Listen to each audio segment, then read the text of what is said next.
Ah non, et je vois la censure arrive, et cetera. Rassurez-vous, ça n'ira nulle part. Ça n'ira absolument nulle part. Là, plus ça plus ça va, plus pour moi c'est clair. Ça va se confronter à la réalité du Conseil constitutionnel, très rapidement. Là, les gens sont enfin, ils comprendraient même pas comment fonctionnait MySpace, hein, donc non, non, je pense vraiment que ça ira. Bonne nouvelle, le projet de loi concernant l'interdiction aux réseaux sociaux pour les moins de 15 ans n'est pas passé. Il a été complètement éjecté dès l'article 1er par le Conseil constitutionnel. Et qui vous l'avait dit? Bah moi! Bah moi! Qui vous avait dit qu'il n'était pas inquiet? Bah moi! Bon allez, on va regarder ça en détail et on va voir pourquoi j'étais pas inquiet. Et puis comme maintenant vous allez me faire confiance étant donné que j'avais prédit l'avenir, je vais vous dire ce qui va se passer par la suite. Allez, on regarde ça.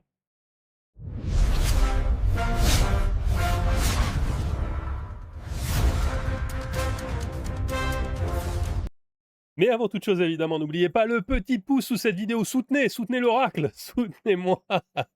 Si vous n'êtes pas abonné à la chaîne, eh bien c'est le moment, abonnez-vous. Petit clic sous ça vaut bien un abonnement, hein.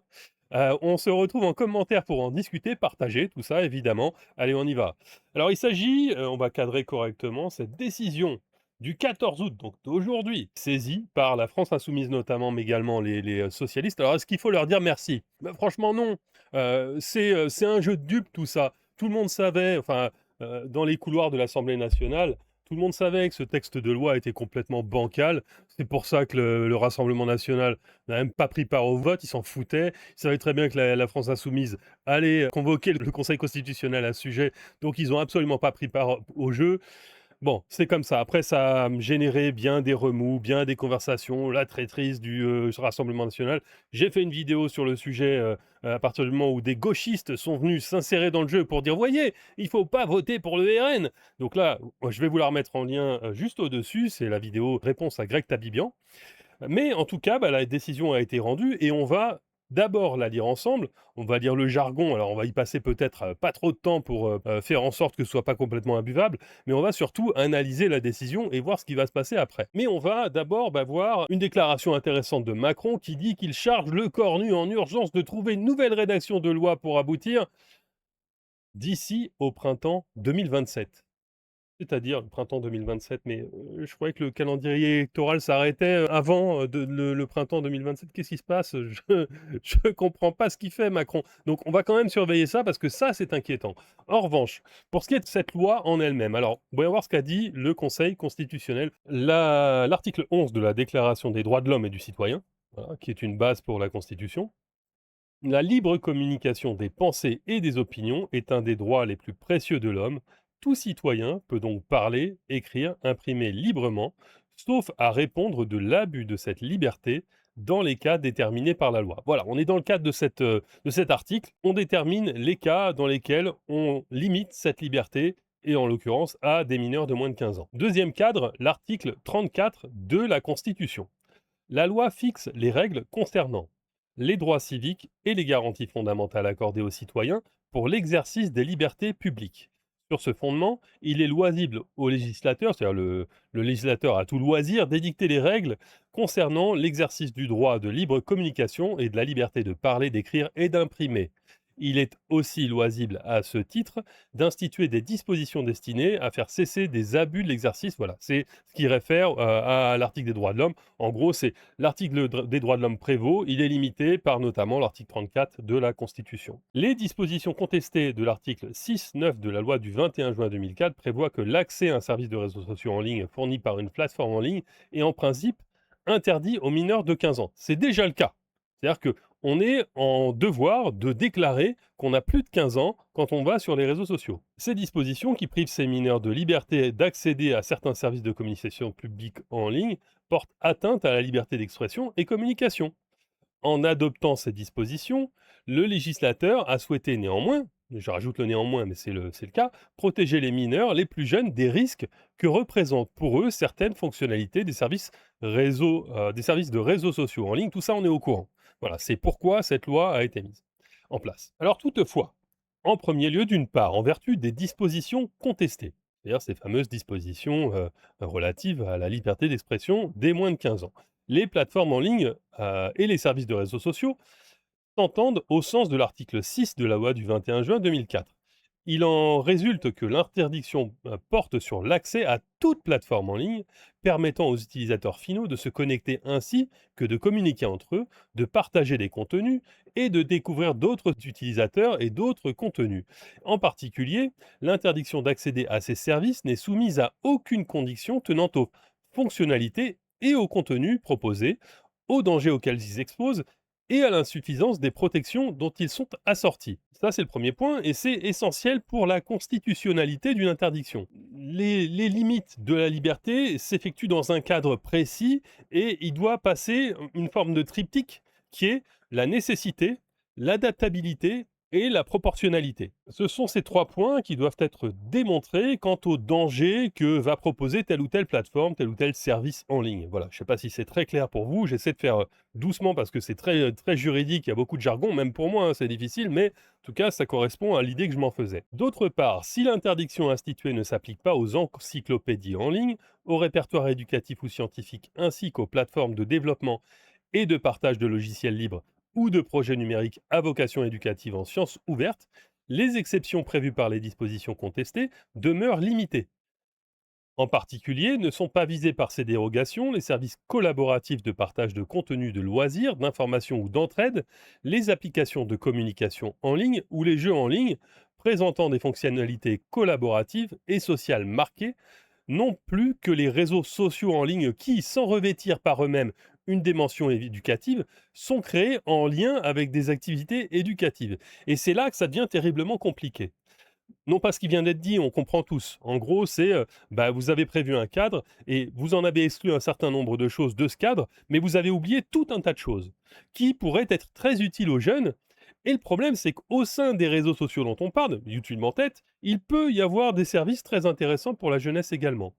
Que les aspects, le fameux triptyque dont on a parlé juste avant, ne sont pas tous démontrés comme étant dangereux. Ainsi, l'interdiction instituée est susceptible de s'appliquer à des services de communication en ligne dont les risques pour la santé et la sécurité des mineurs, tenant notamment à leur contenu ou à leur mode de fonctionnement, ne sont pas établis.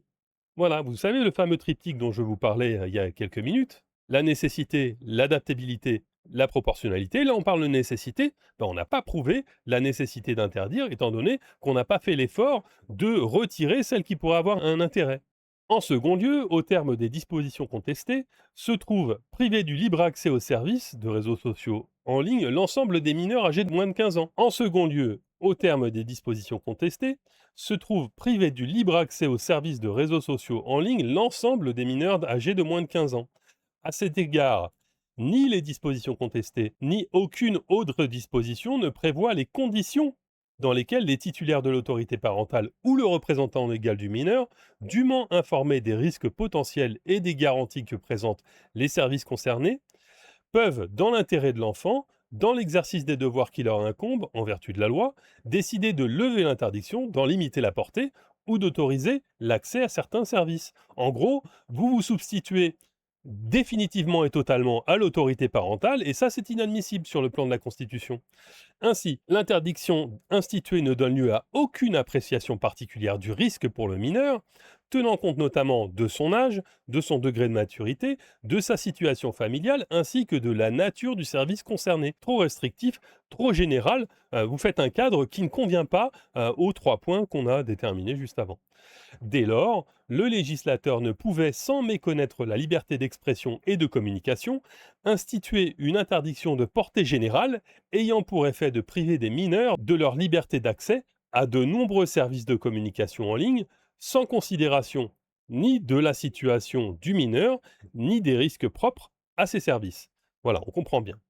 Dans ces conditions, les dispositions contestées porte à cette liberté une atteinte qui n'est pas adaptée, nécessaire et proportionnelle à l'objectif poursuivi, le fameux triptyque dont je vous parlais il y a quelques minutes. Par ailleurs, la liberté proclamée par l'article 2 de la Déclaration de 1789, donc là on repart sur les droits de l'homme, implique le droit au respect de la vie privée. Et ça c'est le deuxième point dont tous les créateurs se sont emparés en premier lieu et qui a posé un problème non pas à eux-mêmes mais à leur public. En interdisant l'accès à tout mineur de moins de 15 ans à certains services en ligne, les dispositions contestées impliquent par elles-mêmes que toute personne, même majeur et même largement majeur, même si vous avez 60 ans, qu'il fasse preuve de son âge avant d'y accéder. Et ça, c'est un vrai problème. Faute de déterminer les conditions et les limites dans lesquelles il devra ainsi en être justifié, le législateur, et on parle de ce texte, n'a pas prévu les garanties légales de nature à assurer le respect de ces exigences constitutionnelles. Il résulte de tout ce qui précède que, sans qu'il soit besoin d'examiner les autres griefs,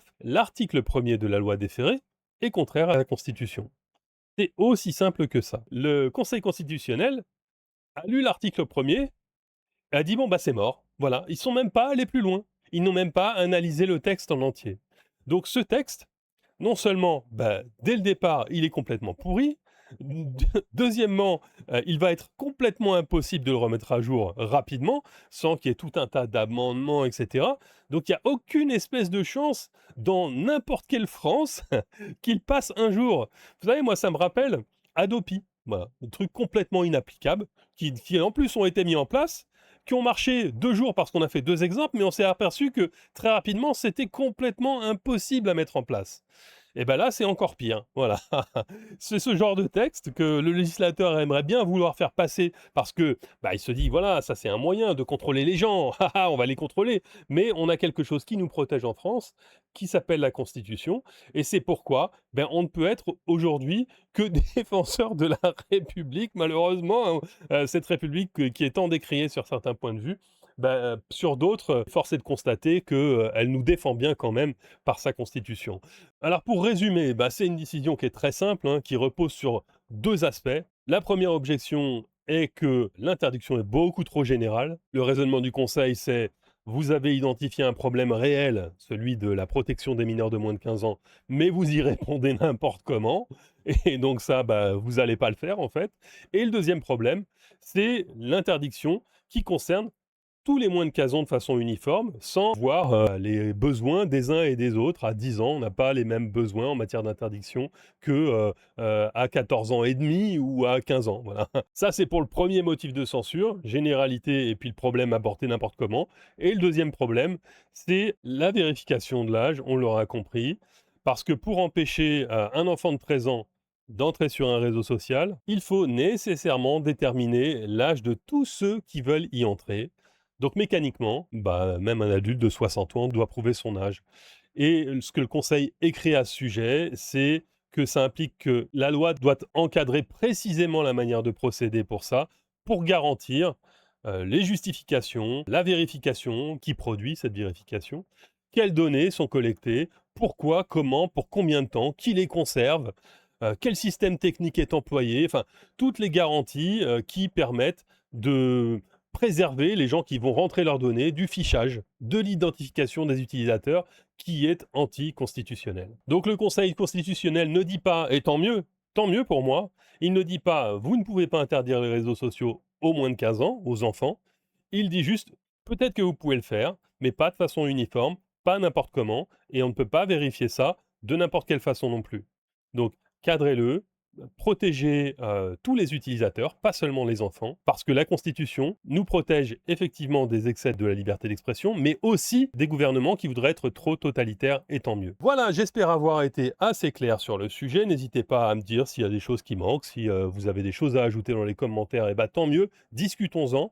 L'oracle est toujours là pour vous, toujours là pour préciser des choses, et il y en aura sans doute beaucoup à préciser. Alors, la suite hein, quand même, hein, il n'y aura rien. Il n'y aura rien du tout.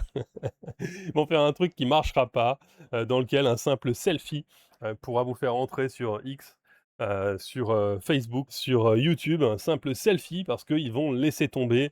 Le calendrier ne permettra pas de faire quelque chose de suffisamment bien foutu pour nous faire une loi qui nous emmerdera. Pour la politique, c'est un calendrier perpétuel. C'est le calendrier qui va jusqu'à l'élection d'après.